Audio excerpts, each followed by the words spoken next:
नमस्कार दोस्तों, सभी लोगों का हमारे चैनल में स्वागत है। तो आज हम लोग रसायन विज्ञान की मूलभूत अवधारणाओं को पढ़ने वाले हैं। तो सबसे पहले हम लोग रसायन विज्ञान के बारे में बात करेंगे कि ये रसायन विज्ञान आखिर है क्या। तो एक बात सभी लोगों को समझ में आ जाएगा, सिंपल सा बात है।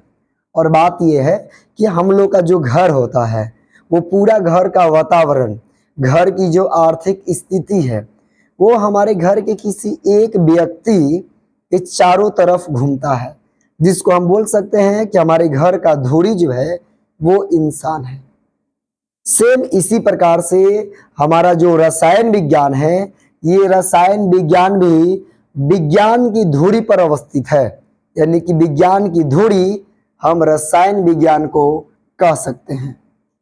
इसकी कुछ विशेषता है। तो ये क्या विशेषता है कि एक ओर तो रसायन विज्ञान बायोलॉजी का वर्णन करता है, मतलब ये बायोलॉजी जीव विज्ञान का भी वर्णन करता है और जीवन प्रक्रम को व्याख्या करने में सहायक है, मतलब कि जीवन की प्रक्रिया को समझाने में, व्याख्या करने में भी रसायन विज्ञान सहायक है।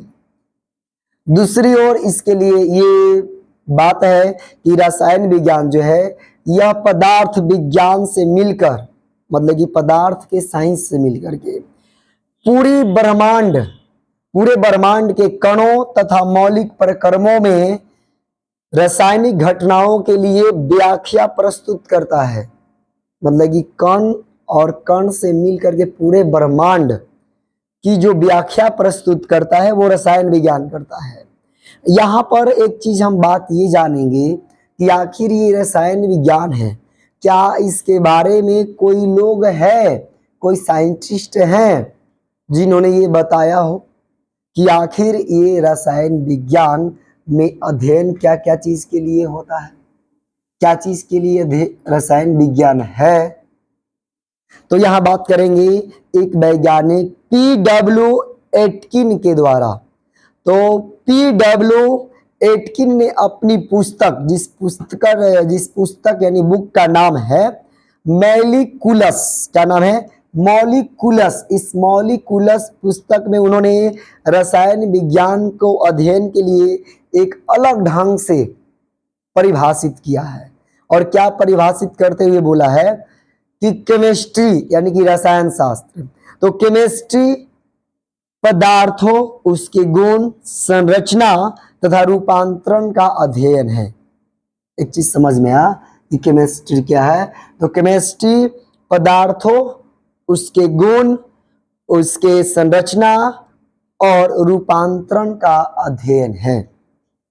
यानी कि chemistry is a study of substance, their properties, structures and transformation.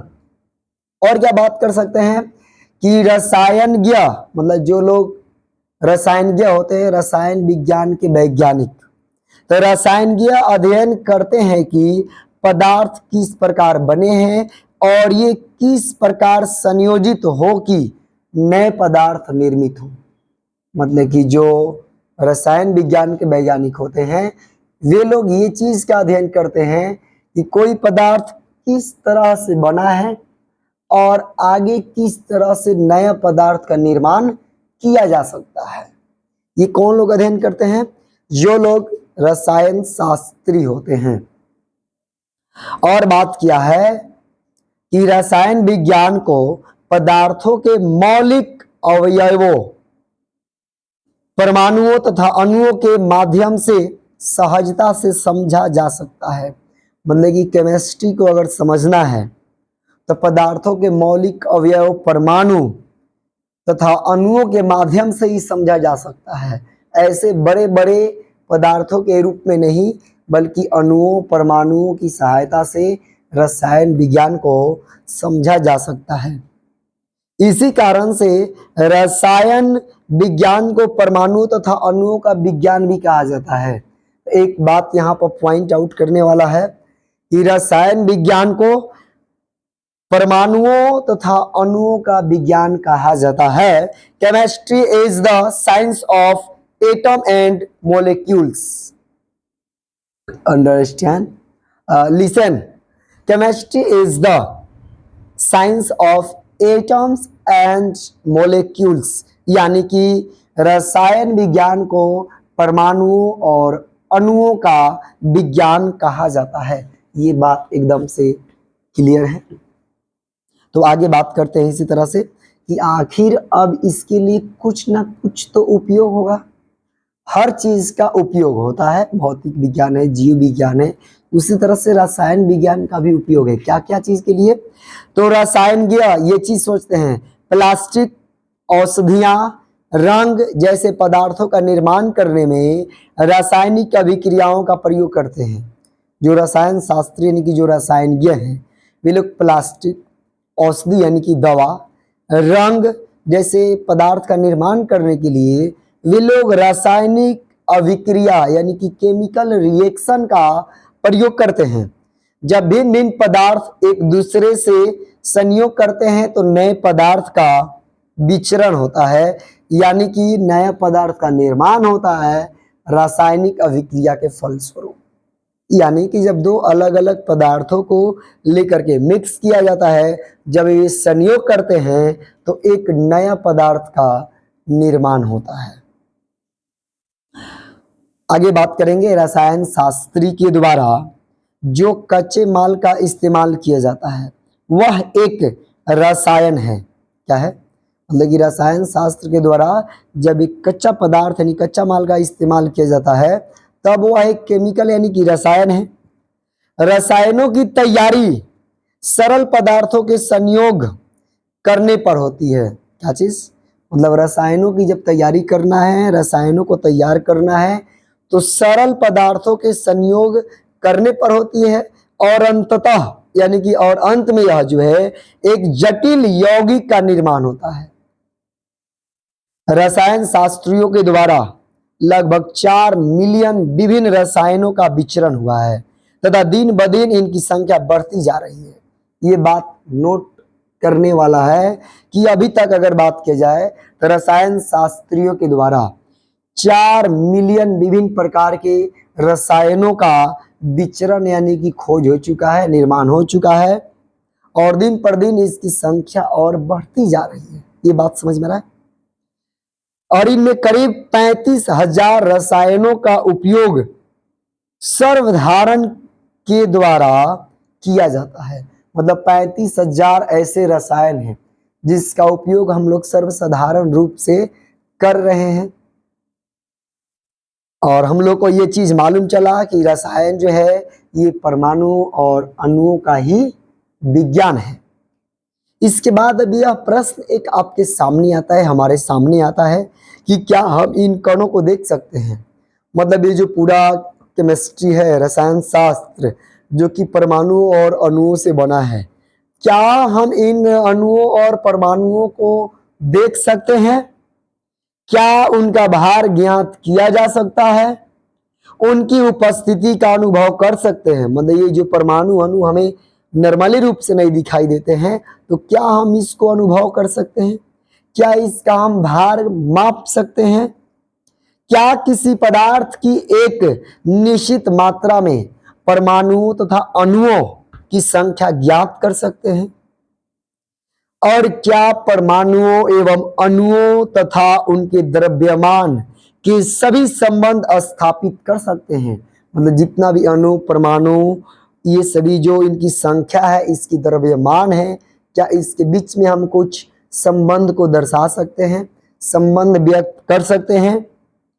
तो जो हम लोग आगे बात करेंगे, आगे अध्ययन करेंगे, उसमें ये सभी प्रश्नों को हल किया जाएगा, इन सभी प्रश्नों को समझा जाएगा, इन सभी प्रश्नों का उत्तर की व्याख्या किया जाएगा। तो अब हम लोग आगे थोड़ा सा बढ़ते हैं।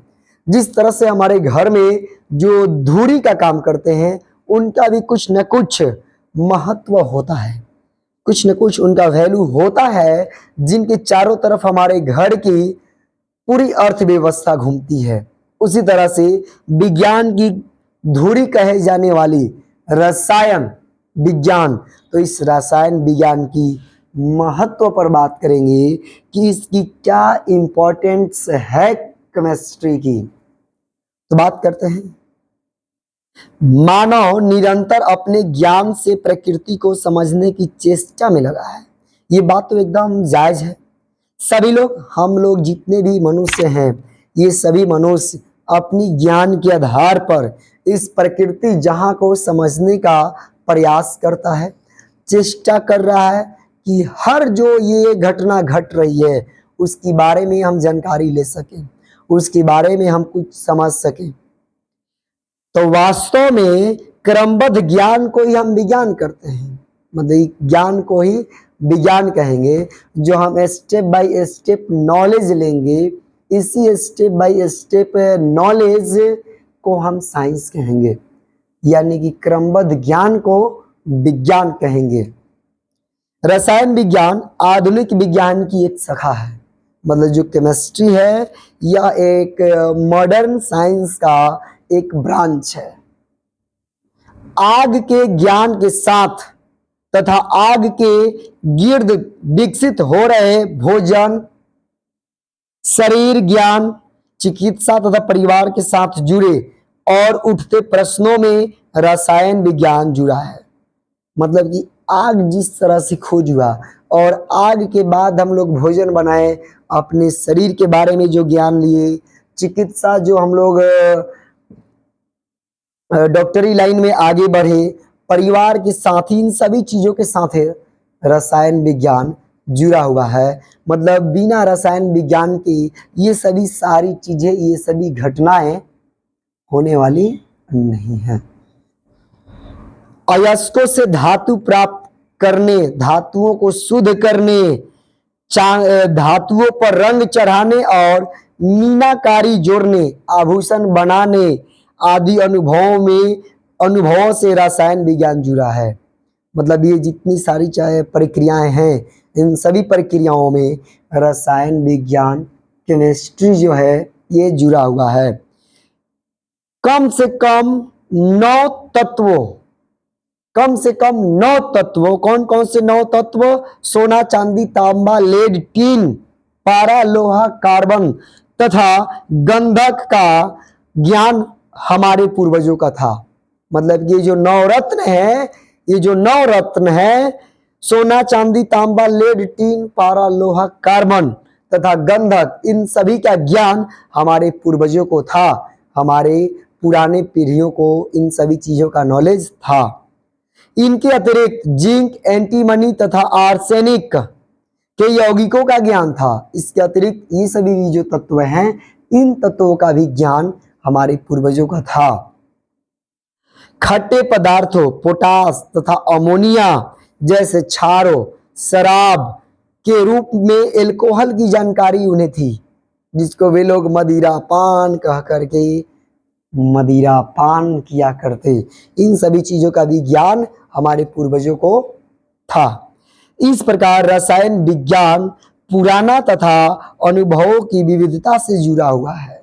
मतलब कि रसायन विज्ञान आज के विज्ञान नहीं है, बल्कि रसायन विज्ञान बहुत पुराने जमाने से जुड़ा हुआ है।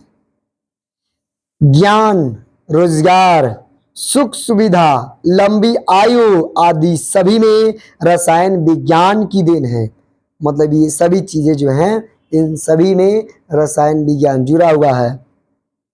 इस प्रकार रसायन विज्ञान पुराना तथा अनुभवों की विविधता से जुड़ा है, ये बात हो गया।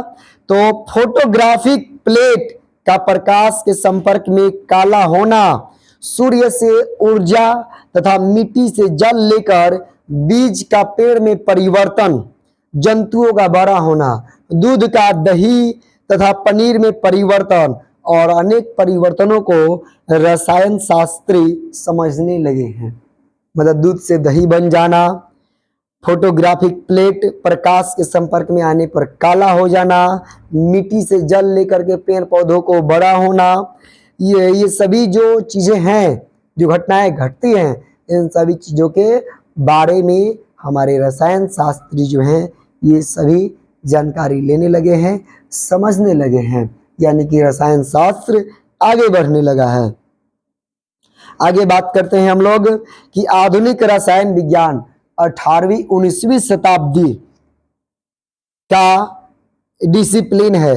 आहार, वस्त्र, आवास, दवा इत्यादि मूलभूत आवश्यकताओं एवं सुख सुविधाओं के अतिरिक्त विकास की चीजों में रसायन विज्ञान के उपयोग तथा व्यवहार सम्मिलित है। मतलब ये सभी चीजों में रसायन विज्ञान हमारे जीवन के साथ जुड़ रहा है, आगे बढ़ रहा है, हमारे जीवन को विकसित कर रहा है। 18वीं सदी में विज्ञान का समाज के उत्पादन रचना से प्रारंभ हुआ। विद्युत शक्ति तथा रसायन पदार्थ के लिए आवश्यकता के रूप में सामने आए। मतलब इन सभी चीजों को यूजफुल बनाने में और हमारी मदद करने में रसायन विज्ञान आगे बढ़ा और आगे अभी बढ़ रहा है और अभी और आगे, बहुत आगे हमारे जीवन के साथ चलने वाला है। वस्त्र उद्योग 19वीं सदी के प्रमुख उद्योगों में से एक के रूप में उभरा। रंग सामग्री, इत्र यानी सेंट, मिलावट के रूप में उपयोग में आने वाले सामान इत्यादि कृत्रिम ढंग से तैयार होने लगे। इस प्रकार उद्योग तथा रोजगार बढ़ने लगे, लोगों की आमदनी बढ़ने लगी और जीवन के साधन विकसित होने लगे। मतलब कि हमारे जीवन से जुड़ा हुआ अनेक क्षेत्र में रसायन विज्ञान एक क्रांति लाने का काम किया। मतलब कि हमारे जीवन के हर उपयोगी पदार्थों में, हर उपयोगी चीजों में, हर आवश्यकताओं में रसायन विज्ञान हमारा मदद किया है। रसायन विज्ञान के अध्ययन के आयाम बढ़ते गए और नए नए डिसिप्लिन अध्ययन के क्षेत्र में जुड़ते गए, जैसे एग्रीकल्चर केमिस्ट्री, मतलब कि जिसमें खेती बाड़ी का अध्ययन किया जाए, उससे केमिस्ट्री जुड़ा हुआ, जैसे खाद, अलग अलग प्रकार के केमिकल, उर्वरक, इन सभी चीज़ों को तैयार किया गया। जीव विज्ञान, बायोलॉजी में भी अनेक प्रकार की जो दवाएं हैं हमसे जुड़ा हुआ, जितनी भी बायोलॉजिकल ट्रीटमेंट है, ये सभी जो हैं केमिस्ट्री से जुड़ा हुआ। केमिस्ट्री इन सभी चीज़ों में अपना योगदान निभा रहा है और ज्ञान बढ़ता गया। आगे आया सॉइल केमिस्ट्री, जो मिट्टी से जुड़ा हुआ हमारा रसायन शास्त्र है। तो सॉइल केमिस्ट्री, बायो केमिस्ट्री, जियो केमिस्ट्री, जियो यानी कि जो हम भूमि से संबंधित रखेंगे, भूगोल से केमिस्ट्री, भौतिकी, जीव विज्ञान इत्यादि और ज्ञान आगे इसी तरह से बढ़ते गया। बात की हम लोग वस्तुओं की रचना एवं बनावट के अध्ययन से रसायन विज्ञान जुड़ा है। मतलब कि वस्तुओं की रचना और बनावट से भी रसायन विज्ञान जुड़ा हुआ है। मतलब कि रसायन विज्ञान हर क्षेत्र में हमारे साथ आगे बढ़ रहा है। इस विज्ञान के अध्ययन के तरीकों में, ये जो रसायन विज्ञान का अध्ययन करेंगे, तो रसायन विज्ञान के अध्ययन के तरीकों में वस्तुओं के विश्लेषणात्मक तथा संयोगात्मक यानी संयोगात्मक जो संयोजक है, यानी कि जो संयोग है, तो संयोगात्मक पहलू शामिल है। विभिन्न डिसिप्लिन के मिले जुले अध्ययन से ज्ञान तीव्र गति से बढ़ने लगा। मतलब कि इसी तरह से डिसिप्लिन होते गए, रसायन शास्त्र के साथ डिसिप्लिन मेंटेन करते गए और रसायन शास्त्र एक विस्फोट की जैसा आगे बढ़ते गया। और आज तो इतना आगे बढ़ा है और आगे बढ़ाना है अभी। हम यह भी जान पाए कि चट्टान खनिजों से बने हैं। रसायन विज्ञान की देन है कि हम ये जानकारी ला पाए कि ये जो चट्टान हैं ये खनिजों से बने हैं। खनिजों का निश्चित रासायनिक संगठन तथा आणविक संरचना होती है। जैसे कैल्साइट नामक खनिज से चूना पत्थर बना है। क्या चीज है? कैल्साइट नामक जो खनिज है इसी से चूना पत्थर बना है। जबकि ग्रेनाइट चट्टान एक से अधिक खनिजों से बनी है। लेकिन जो ग्रेनाइट चट्टान है ये एक से अधिक खनिजों को मिला करके बना है। खनिज कुछ तत्वों के मेल जोल से बने हैं। उदाहरण के लिए सिलिका की बात करेंगे तो सिलिका या क्वार्ट्ज नामक खनिज ऑक्सीजन तथा सिलिकॉन नामक तत्वों से उनके विभिन्न अनुपातों में संयोग करने से बना है। मतलब कि अलग अलग अनुपात में ऑक्सीजन और सिलिकॉन मिला है तो क्वार्टज और सिलिका का निर्माण हुआ है। आगे हम सभी लोग जानते हैं कि तत्व ठोस, गैस, धातु और धातु के रूप में पाए जाते हैं। मतलब जो तत्व हैं ये तत्व ठोस, द्रव, गैस, धातु और धातु इन सभी के रूपों में पाया जाता है। मिट्टी में ऑक्सीजन, सिलिकॉन, एल्युमिनियम, लोहा, कार्बन, हाइड्रोजन, नाइट्रोजन, फास्फोरस, गंधक, पोटेशियम, कैल्शियम, मैग्नीशियम आदि तत्व अधिक मात्रा में चाहिए। मतलब कि जो मिट्टी होता है तो मिट्टी में ये सभी जो तत्व हैं ऑक्सीजन, सिलिकॉन, एल्युमिनियम, लोहा, कार्बन, हाइड्रोजन, नाइट्रोजन, फास्फोरस, गंधक, पोटेशियम, कैल्शियम, मैग्नीशियम आदि तत्व अधिक मात्रा में होना जरूरी होता है। ये तत्व मिट्टी की उर्वरता बनाए रखने में सक्षम होते हैं। मतलब ये सभी जो तत्व हैं जब मिट्टी में पाए जाते हैं तो मिट्टी की उर्वर क्षमता जो बोला जाए, मिट्टी की उपजाऊपन ये बने रहता है। इस प्रकार की जानकारियों के आधार पर कृत्रिम खाद के कारखाने विकसित हुए तथा किसान अनाज तथा दूसरी फसलों की पैदावार बढ़ाने में कामयाब हुए। मतलब इन सभी की चीज़ों की जब जानकारी हो गया कि मिट्टी में कैल्शियम, पोटेशियम, नाइट्रोजन, लोहा, ऑक्सीजन ये सभी चीज़ों की कहाँ पर कितनी मात्रा है तो अनेक प्रकार की खाद की कारखाने, अनेक प्रकार के केमिकल बनना स्टार्ट हो गया और फसल की पैदावार भी बढ़ा। मिट्टी, जल, वायु जैसी महत्वपूर्ण चीजें जो धरती पर जीवन के लिए आवश्यक है उनकी रचना, उनकी सुरक्षा, उनके नुकसान के कारण तथा निवारण आदि रसायन विज्ञान के द्वारा सीख पाए कि किस तरह से उसकी सुरक्षा करेंगे, किस तरह से उसको नुकसान को बचाएंगे जो कि हमारे जीवन के लिए अच्छा होगा। ये सभी चीजें रसायन विज्ञान से ही सीखने को मिला। खाद ने यदि फसल बढ़ाने में सहायक की तो कीटनाशक, एडिटिव तथा प्रिजर्वेटिव ने फसलों, अनाजों, फलों, सब्जियों को नुकसान होने से बचाने तथा उनके खाद तथा पौष्टिकता की उपयोगिता को ज्यादा दिनों तक बनाए रखने में मनुष्य को सक्षम बनाया। मतलब कि मनुष्य के आगे बढ़ाने में इन सभी प्रक्रियाओं में एक बहुत महत्वपूर्ण योगदान निभा रहा है रसायन विज्ञान। तो हम लोग फिर आगे बात करते हैं कि मनुष्य ने प्रकृति ने मनुष्य को बड़ी बड़ी जड़ी बूटी, फल तथा खनिज दिया है। मतलब कि ये बड़ी बड़ी जानकारी, बड़ी बड़ी तोहफा के रूप जो बोला जाए तो प्रकृति ने मनुष्य को जड़ी बूटी, फल तथा खनिज दिया है ताकि मनुष्य बीमारियों से बच सके और स्वस्थ रहे। मानव ने दवाओं के बारे में जानकारी हासिल की। रसायन विज्ञान ने औषधियों के ज्ञान के विकास में तथा उनके निर्माण में मानव को सहायता की। 19वीं सदी के उत्तरार्ध में कृत्रिम दवाएं भी बनने लगी।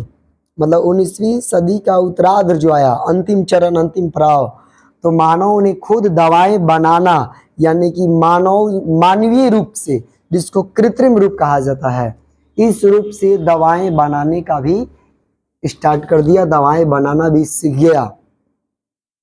रसायन विज्ञान ने कृत्रिम दवाओं का ज्ञान तथा उनके निर्माण की विधि दी।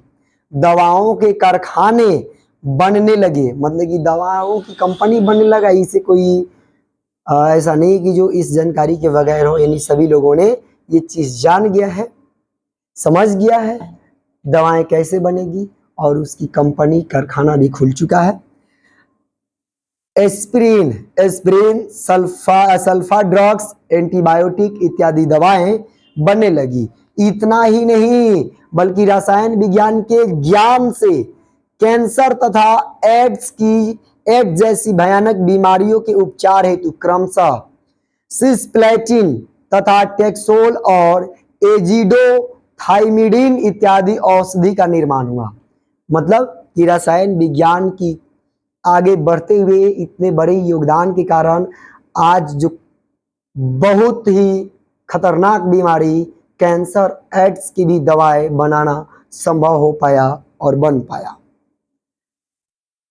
दर्द, चोट, घाव, निमोनिया, मलेरिया, क्षय रोग इत्यादि सामान्य एवं छूत की बीमारियों के विरुद्ध लड़ाई में रसायन विज्ञान ने मानव का साथ दिया। मतलब इन सभी रोगों का उपचार करने में रसायन विज्ञान बहुत ही मानवों का साथ दिया।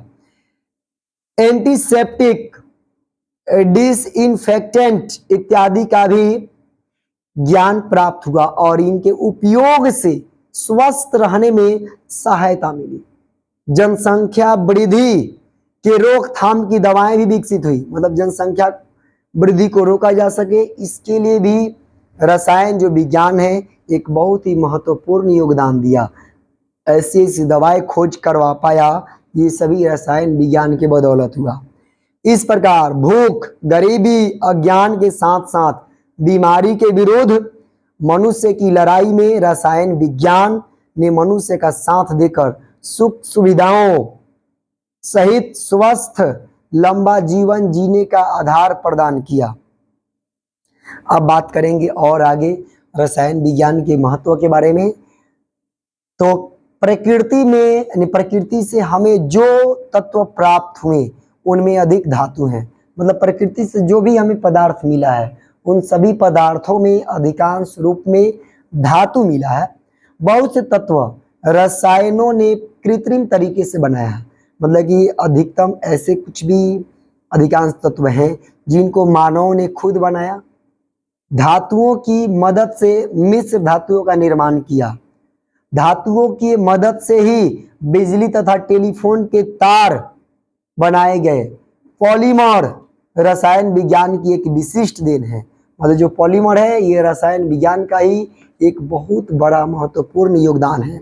हम जिस कलम या बॉल पेन से लिखते हैं वे पॉलीमर के बने हैं।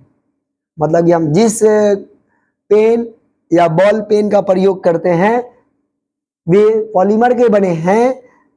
प्लास्टिक पॉलीमर ही हैं जिनसे अधिकांश सामग्रियों का निर्माण किया जाता है। पॉलीमर प्राकृतिक तथा कृत्रिम दोनों ही होते हैं। रेयान, टेरिलीन इत्यादि कृत्रिम पॉलीमर है जो रसायन विज्ञान की ही देन है। कृत्रिम रबर एक अलग किस्म के पॉलीमर है जिनसे बस, ट्रक इत्यादि वाहनों के चक्के बनाए जाते हैं। मतलब कि रबर जो है ये भी एक पॉलीमर ही है, लेकिन ये कृत्रिम पॉलीमर है जिसकी सहायता से बस, ट्रक जो वाहन है इनकी टायरों का निर्माण किया जाता है, इनके चक्कों का निर्माण किया जाता है। स्टील एक मिश्र धातु है, ध्यान रखेंगे। स्टील एक मिश्र धातु है। विशिष्ट स्टील के शल्य चिकित्सा के लिए उपकरण बनाए जाते हैं। मतलब जो स्पेशल जो स्टैंडर्ड स्टील होते हैं उनका उपयोग चिकित्सा विज्ञान यानी कि चिकित्सा के लिए उपकरण यानी कि यंत्र बनाने में उपयोग होता है। घरेलू उपयोग के लिए बर्तन से लेकर अत्यंत विशिष्ट आवश्यकताओं के लिए मशीनों के पार्ट्स स्टील से बनते हैं। प्लूटोनियम जैसे धातुओं की प्राप्ति एवं उसके द्वारा नाभिकीय ऊर्जा के नियंत्रण तथा उस ऊर्जा के विकास के लिए उपयोग में रेयर अर्थ तत्वों की बड़ी भूमिका है। यह भी रसायन विज्ञान की देन है। मतलब कि इतने सारे क्षेत्र में इतने सारे बढ़ते जीवन के सहयोग वाले धातुओं और उपयोगी वस्तुओं का जो निर्माण हम देख पा रहे हैं ये सारी चीजें रसायन विज्ञान की बदौलत हैं। तो एक चीज पता चल रहा होगा कि रसायन विज्ञान की भूमिका हमारे जीवन में कितना महत्वपूर्ण है। आगे बात करेंगे। आज पर्यावरण प्रदूषण एक गंभीर समस्या बनी हुई है। पर्यावरण जो प्रदूषण है ये समस्या एक बहुत गंभीर समस्या बनी हुई है। पिछले कुछ वर्षों से रसायन विज्ञान की सहायता से पर्यावरणीय प्रदूषण संबंधी कुछ गंभीर समस्याओं को काफी सीमा तक हल किया गया है। उदाहरण के लिए समताप मंडल में ओजोन क्षरण उत्पन्न करने वाले पर्यावरण प्रदूषक क्लोरोफ्लोरोकार्बन जिसको हम CFC कहेंगे, CFC यानी क्लोरोफ्लोरोकार्बन सदृश पदार्थों के विकल्प का निर्माण करने में रसायन शास्त्री सफल हुए हैं।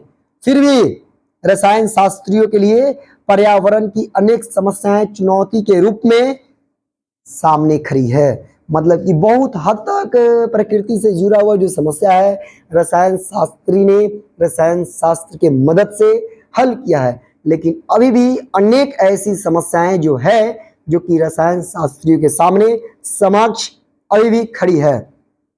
ठीक ऐसी ही समस्या ग्रीन हाउस गैसों जैसे मीथेन, कार्बन डाइऑक्साइड इत्यादि का प्रबंधन है।